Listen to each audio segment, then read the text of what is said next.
এই আইনটি কেন নিয়ে আসা হয়েছে? এই আইনটি নিয়ে আসা হয়েছে বাংলাদেশের সাংবাদিকদের সর্বশেষ যে অধিকারটুকু অবশ্যই সেটা কেড়ে নেওয়ার জন্য এই আইনটি করা হচ্ছে। মালিকদের যারা নিপীড়ক মালিক, কর্পোরেট মালিক হিসেবে যারা সরকারের দালালিতে লিপ্ত, তাদের হাতে নতুন অস্ত্র তুলে দেও, যাতে সাংবাদিকরা যে অনুসন্ধানী সাংবাদিকতা সহ সাহসী যেসব সাংবাদিকতা করে, যা তাদেরকে যখন তখন সরকারের হুকুমে যাতে চাকরিচ্যুত করা যায়, সেই জন্য এই গণমাধ্যম। গতকাল তথ্যমন্ত্রীর সাথে কিছু সাংবাদিক নেতা বসেছেন, সেখানে বলা হয়েছে যে আইন প্রভাবে যাচাই বাছাই করে পুনর্বিন্যাস করা হবে। তথ্যমন্ত্রী বলেছেন এই আইন তো ঘোষণা করা হয়েছে 2017 সালে, এখন 2022 সাল। এই সময়ে এই 5 বছরে আইনটি কি ঘোষণা যা করেছেন, এই ঘোষণা যা করেছেন সাংবাদিকদেরকে কিভাবে বঞ্চিত করা যায়, কিভাবে লাঞ্ছিত করা যায়, কিভাবে ত্রাণ করা যায়, কিভাবে তাদেরকে যখন তখন লাঠি মেরে চাকরি থেকে বের করে দেওয়া যায়, সেই ফন্দি বিক্রি করে আইনটি এখন সংসদে উত্থাপন করার পর আপনার হাতে তো আর কিছু নাই।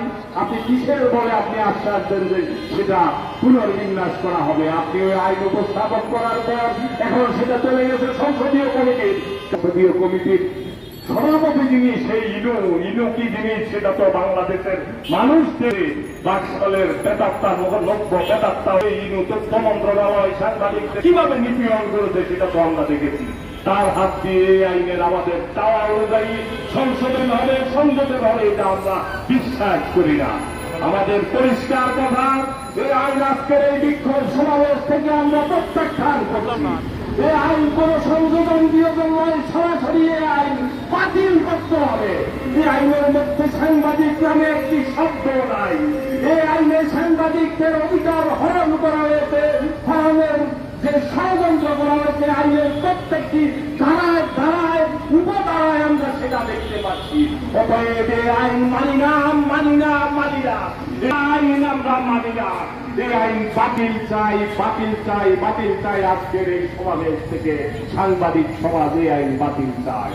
এই আইন নিয়ে যদি আপনারা অগ্রসর হতে চান, এটা পাশ করাইতে চান, সারা বাংলাদেশের সাংবাদিক সমাজ রাজপথে নামলে আপনাদের এই তথ্যমন্ত্রী, এই সংসদ, অবৈধ সংসদের সেই চেষ্টা, সেই অপচেষ্টা সফল হবে না ইনশাআল্লাহ।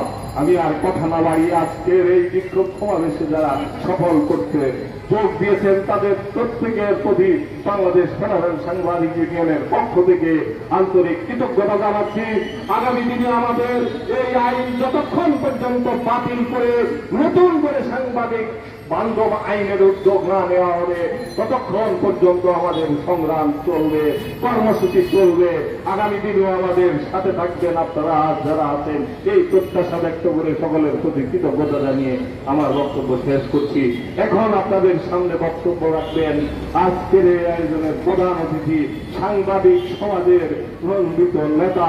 একটি কথা আমি না বললেই নয়, আমরা সাংবাদিকরা বাংলাদেশ ফেডারেল সাংবাদিক ইউনিয়ন, ঐতিহ্যবাহী ঢাকা সাংবাদিক ইউনিয়ন কোন রাজনৈতিক দলের অঙ্গ সংগঠন নয়। আমাদের মতাদর্শগত মিল আছে রাজনৈতিক দলের সাথে, যেসব দলের সাথে মিল আছে আমরা তাদের সাথে আমরা বিভিন্ন ইস্যুতে আমরা সংহতি প্রকাশ করি, আমরা একসঙ্গে কাজ করি। কিন্তু কোন খবরদারি, কোন অনৈতিক খবরদারি, কোন চাপিয়ে দেওয়া বাংলাদেশ স্বাধীন সাংবাদিক ফেডারেশন, ঢাকা সাংবাদিক ইউনিয়নের কাছে গ্রহণযোগ্য হবে না।